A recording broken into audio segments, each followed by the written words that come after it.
Hi dear friends, വീണ്ടും പുതിയൊരു വീഡിയോയിലോട്ടേക്ക് സ്വാഗതം. അൽഫാം അല്ലെങ്കിൽ ബ്രോസ്റ്റഡ് ചിക്കനൊക്കെ നമ്മൾ റെസ്റ്റോറൻറ്റിൽ നിന്ന് വാങ്ങി കഴിക്കുമ്പോൾ അതിൻ്റെ കൂടെ കിട്ടുന്ന ഒരു വൈറ്റ് സോസ് ഉണ്ട്, അതായത് ഗാർലിക് സോസ്. അതാണ് ഞാൻ ഇന്ന് കാണിക്കുന്നത്. നല്ല ടേസ്റ്റോടു കൂടി അതെങ്ങനെ തയ്യാറാക്കുന്നത് നോക്കാം. അപ്പോൾ നിങ്ങളെല്ലാവരും തന്നെ ട്രൈ ചെയ്ത് നോക്കി ഫീഡ്ബാക്ക് അറിയിക്കാൻ മറക്കരുത്. അതുപോലെ നിങ്ങൾ ആദ്യമായിട്ടാണ് എൻ്റെ ഈ ചാനൽ കാണുന്നതെങ്കിൽ പ്ലീസ് ഒന്ന് സബ്സ്ക്രൈബ് ചെയ്യണേ. ആ കുഞ്ഞു ബെല്ലൈക്കനൊന്ന് ക്ലിക്ക് ചെയ്യൂ, എങ്കിൽ ഓൾ എന്ന ഓപ്ഷൻ വരും. അതും കൂടി ഒന്ന് ക്ലിക്ക് ചെയ്യുമ്പോൾ ഞാനിടുന്ന പുതിയ വീഡിയോസിൻ്റെ നോട്ടിഫിക്കേഷൻ നിങ്ങൾക്ക് കൃത്യമായിട്ട് കിട്ടും. ഇതിനു വേണ്ടി ഞാനിപ്പോൾ 2 മുട്ട എടുത്തിട്ടുണ്ട്. പിന്നെ മുട്ട എടുക്കുമ്പോൾ പ്രത്യേകം ഒന്ന് ശ്രദ്ധിക്കേണ്ടത്, നമ്മൾ ഫ്രിഡ്ജിൽ വെച്ചപാട് ആ തണുപ്പോട് കൂടി എടുക്കരുത്. റൂം ടെമ്പറേച്ചറിലായ ശേഷം മാത്രം മുട്ട എടുക്കുക കേട്ടോ, അധികം തണുപ്പോട് കൂടി എടുക്കരുത്. അപ്പോൾ അങ്ങനെ എടുത്തിട്ടുള്ള 2 മുട്ടയാണിത്. ഇനി നമുക്ക് മിക്സിയുടെ ചെറിയ ജാർ എടുക്കാം. അതിലോട്ടേക്ക് നമ്മുടെ ഈ ഒരു മുട്ടയുടെ വെള്ള ചേർത്ത് കൊടുക്കാം.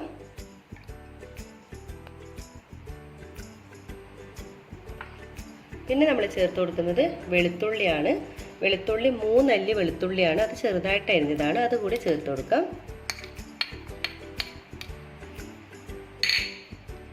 പിന്നെ ഒരു പിഞ്ച് ഉപ്പ് അധികമായി പോകരുത് കേട്ടോ, പെട്ടെന്ന് തന്നെ ഉപ്പ് കൂടിപ്പോവും. അതുകൊണ്ടൊരു പിഞ്ച് നോക്കിയിട്ട് ഉപ്പിട്ട് കൊടുക്കാം. അതുപോലെ തന്നെ 1/4 ടീസ്പൂൺ കുറവ് പഞ്ചസാര കൂടി ചേർത്ത് കൊടുക്കാം.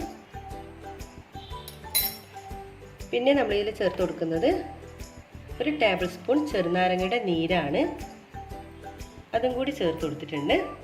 ഇത്രയും ചേർത്ത് കൊടുത്തു കഴിഞ്ഞാൽ പിന്നെ നമ്മൾ ഇതിലേക്ക് ചേർത്ത് കൊടുക്കുന്നത് മെയിനായിട്ടുള്ളത് സൺഫ്ലവർ ഓയിലാണ്. ഇതിപ്പം 2 മുട്ടയ്ക്ക് 1/2 കപ്പാണ് കണക്ക്. അപ്പോൾ മൊത്തത്തിൽ ആഡ് ചെയ്ത് കൊടുക്കരുത്, നമ്മൾ 2-3 പ്രാവശ്യമായിട്ട് കുറച്ചായിട്ട് ആഡ് ചെയ്ത് കൊടുക്കുക. അപ്പോൾ നമുക്ക് ആദ്യം കുറച്ച് ആഡ് ചെയ്ത് കൊടുക്കാം, അതിന് ശേഷം നമ്മളൊന്ന് നന്നായിട്ടൊന്ന് അടിച്ചെടുക്കാം. അപ്പം നന്നായിട്ടൊന്ന് നമുക്കൊന്ന് അടിച്ചെടുത്തിട്ട് വരാം. നമ്മൾ 2 സെക്കൻഡോളം അടിച്ചെടുത്തിട്ടുണ്ട്. അപ്പോൾ നമുക്ക് ഈ ഒരു രീതിയിലാണ് കിട്ടുക. ഇനി നമുക്ക് ഇതിൽ പകുതി സൺഫ്ലവർ ഓയിലും കൂടി ചേർത്ത് കൊടുക്കാം. എന്നിട്ട് 1-2 സെക്കൻഡോളം വീണ്ടും നമുക്കൊന്ന് അടിച്ചെടുക്കാം. 2 മിനിറ്റും കൂടി ഞാൻ അടിച്ചെടുത്തിട്ടുണ്ട്. നമുക്കൊന്ന് തുറന്ന് നോക്കാം. ഇപ്പോൾ അതേ ഈ രീതിയിലായി കിട്ടിയിട്ടുണ്ട് കേട്ടോ. പിന്നെ ഈ ഒരു രീതിയിൽ നിങ്ങൾക്ക് മതിയെങ്കിൽ ഇതിൽ സ്റ്റോപ്പ് ചെയ്യാം. പക്ഷേ കുറച്ചും കൂടി നമ്മൾ റെസ്റ്റോറൻറ്റിൽ കിട്ടുന്ന ആ ഒരു തിക്കോട് കൂടി വൈറ്റ് സോസ് വേണമെന്നുള്ളവർക്ക് നമുക്ക് ഈ ഒരു ബാക്കിയായിട്ടുള്ള സൺഫ്ലവർ ഓയിലും കൂടി നമുക്ക് ഇതിലോട്ടേക്ക് ചേർത്ത് കൊടുക്കാം.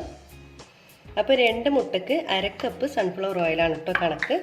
ഇനി നമ്മൾ അതായത് ഈ ഒരു സമയത്ത് നിങ്ങൾ ഉപ്പ്, മധുരം, പുളിയൊക്കെ ചെക്ക് ചെയ്ത് നോക്കണം. കുറവാണെങ്കിൽ ഈ ഒരു സ്റ്റേജിൽ നിങ്ങൾക്ക് ആഡ് ചെയ്ത് കൊടുക്കാം കേട്ടോ. ഇനി നമുക്ക് കുറച്ച് കണ്ടിന്യൂ ആയിട്ട് നമുക്കിതൊന്ന് അടിച്ചെടുക്കാം. അപ്പോൾ നമുക്ക് തുറന്ന് നോക്കാം.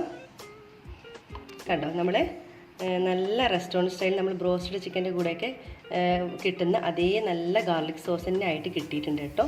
നല്ല ടേസ്റ്റാണ്, നല്ല ഈസി ആയിട്ട് തന്നെ നമുക്കിത് വീട്ടിൽ തയ്യാറാക്കാനും പറ്റും. കണ്ടോ, നല്ല പെർഫെക്റ്റ് തന്നെ നമുക്കിത് കിട്ടിയിട്ടുണ്ട് കേട്ടോ.